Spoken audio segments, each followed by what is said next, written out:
சௌந்தர்யலகரி 93வது ஸ்லோகம். அருணையான ஈசனின் கருணை வடிவம். அராளகேசேஷு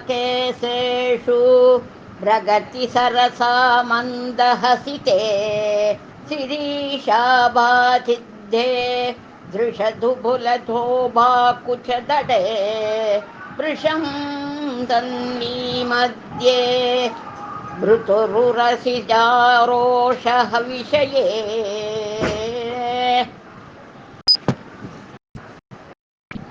இந்த ஸ்லோகத்திலும் தேவியின் சிவந்த வண்ணம் பற்றியே கூறப்படுகிறது. அதோடு இரு எதிர்மறையான விஷயங்கள் ஓர் உருவில் அமைந்திருப்பதை பகவத்பாதர் விவரிக்கிறார். அம்மையின் குழல் கற்றைகள் நேராக இல்லாமல் சுருண்டும் புன்சிரிப்பினாலோ நேர்மையின் இயல்பான இனிமையை காணப்படுகின்றன. மனம் வனத்தில் உள்ள வாகை மலர் போன்று மென்மையோடும், அதை தாங்கி இருக்கும் மார்புகளோ அதாவது ஸ்தனங்கள் கடினமாகவும் இரத்தினங்களை ஒத்த ஒளியோடும் உள்ளது. இடுப்பானது மிகவும் மெல்லிதும் இடுப்பின் பின்புறம் தனங்களும் பருத்தும் விளங்குகின்றன. இவ்வுலகை காக்க பரமனின் வாக்கிற்கும் மனதிற்கும் எட்டாத ஏதோ ஒரு கருணையானது அருண வடிவம் கொண்டு விளங்குகிறது என்றும் விவரிக்கிறார்.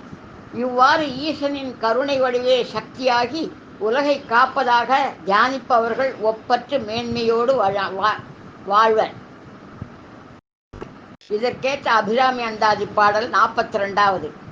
இடங்கொண்டு விம்மி இணை கொண்டு இறுகி இடகிழகி முத்து வடங்கொண்ட கொங்க மாலை கொண்டு இறைவர் வலிய நெஞ்சை நடங்கொண்ட கொள்கை நவங்கொண்ட நாயகி நல்லறவின் படம் கொண்ட அல்குல் பதிமொழி வேத பரிபுரையே.